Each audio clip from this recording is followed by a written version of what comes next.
Hi, and welcome to Minivan Camper Building with Leslie.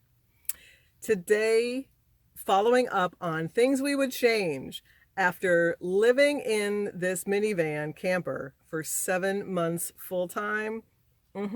Yeah, we're going to hit all the things we would add. I know, I'm always talking about paring down, minimalism, leaving home what you don't need, not buying that extra thing you think would be cute. Okay, but there are things that you probably want to add at some point. So we're going to get into those. If this is your first time here, welcome. I'm Leslie, and I built out our minivan into this camper. And I'll help you do it too if you're so inclined. While you're here, why don't you go ahead and subscribe so we can keep in touch.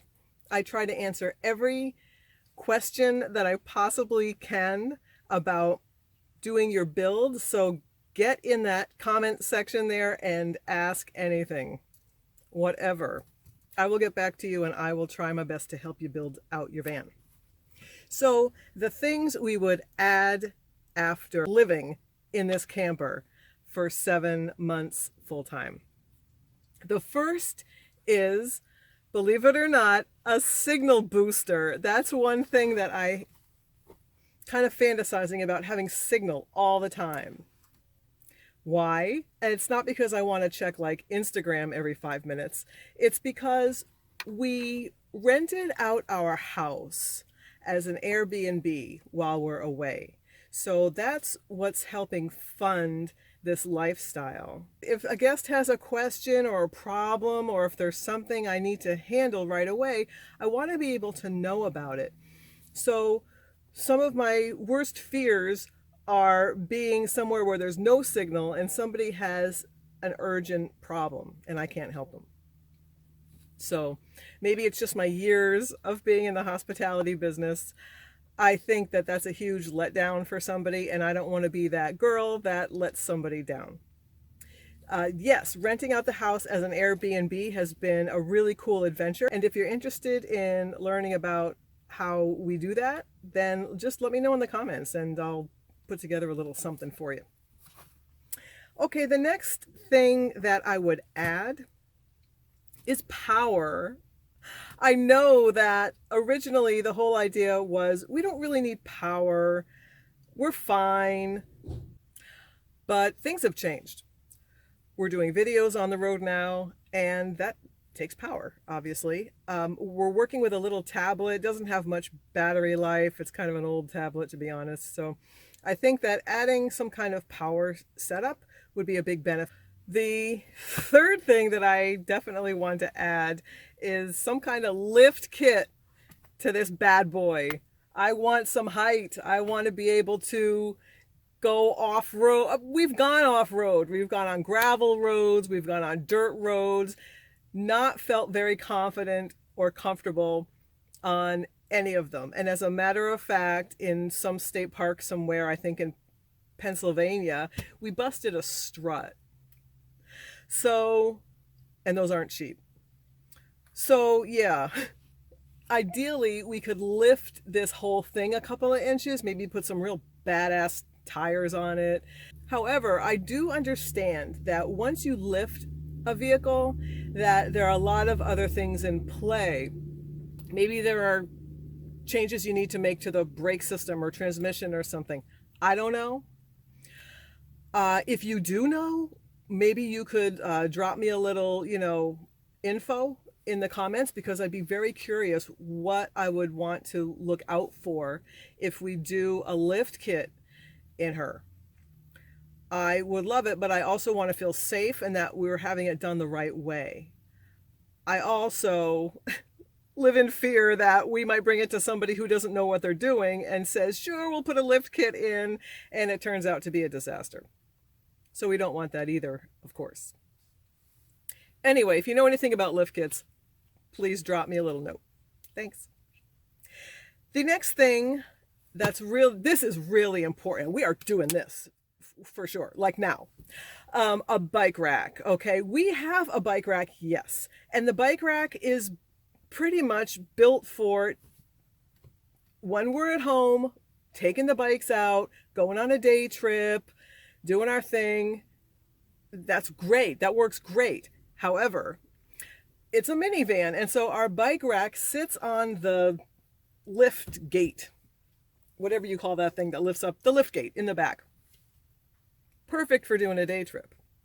Terrible for camping, because if you're going out for 7 months and you're going to have those bicycles on the vehicle all the time, what are you going to do when you need to get in and out of the back of the van, right? It's all, I tried it. You can't. There's too much weight on the lift gate, and you're in and out of that thing all the time when you're camping in it. So there's no way. This is not going to work. So we're upgrading to one of those big, sturdy, swing out bike racks. So that's what we're doing for sure. It's going to make a big impact in our exercise routine. I just haven't been getting enough bicycle riding in, and I can feel it. Not to mention the carby foods. Yeah. The next thing that I would change is I want to put on some exterior lights. Now, sometimes you have to get out to go to the bathroom in the middle of the night. You'd like to be able to find your way back if you're in a particularly dark area. So yeah, exterior lights. Also, let's say you just want to hang out outside the van in the evening, throw out some chairs. It'd be nice to have a little bit of ambiance. I think I can do it in a way where it doesn't require a lot of setting up or breaking down. If you've used exterior lights on your camper, please give me a shout about it. I would love to know what you did. And even better, if it can just sort of be an autopilot, like with a little solar panel. My fantasy is that it just takes care of itself. I can just drive around, that lights will collect energy from a solar panel during the day, and then at night they come on in the dark and they go off at dawn. If you have done anything like that, or if you've used exterior lights, let me know. Be very curious. The last thing I can think of at the moment is a pop-up shelter. I know we built this awning on the side. The awning is pretty cool.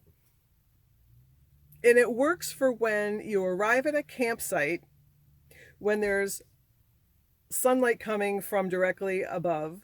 You set up the awning and then you don't move. Perfect for that. However, after 7 months full timing in this camper, we realized that that's not usually how we work. We roll up to a campsite later in the day. The sun's already low. The awning's not doing that much good. The next day, we're up and out somewhere. We're driving to hiking trails or going to see a city or something. So the awning itself, surprisingly, isn't really pulled into service as much as I thought it would be.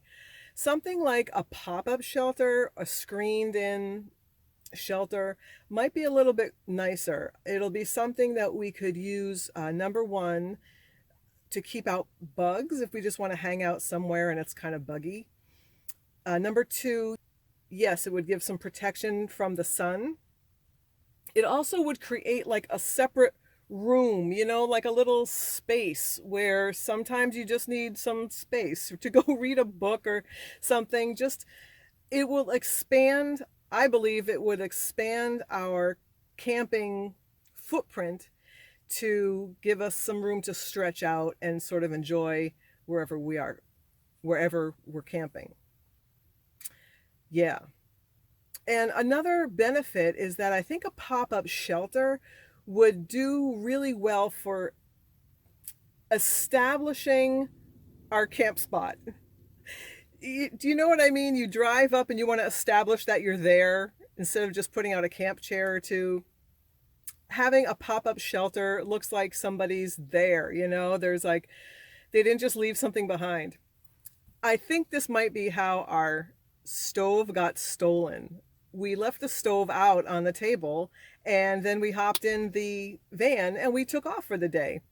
And nothing was at the camp except it was an empty camp with a stove on it. So it's possible, yes, somebody was trolling around looking for things to steal, but it also is possible that somebody saw an empty campground and said, oh, look, they left it behind, we'll take it, without returning it to the camp host. It would be better to avoid that situation. If that was the case, I think I would feel better about having some kind of structure on the campsite to designate it as ours. And a big dog. No, just kidding. We don't travel with a dog. If you have traveled around and you have some other things that you would add, let me know. Always good hanging out. I'm glad that you stopped by, and I'll see you next time.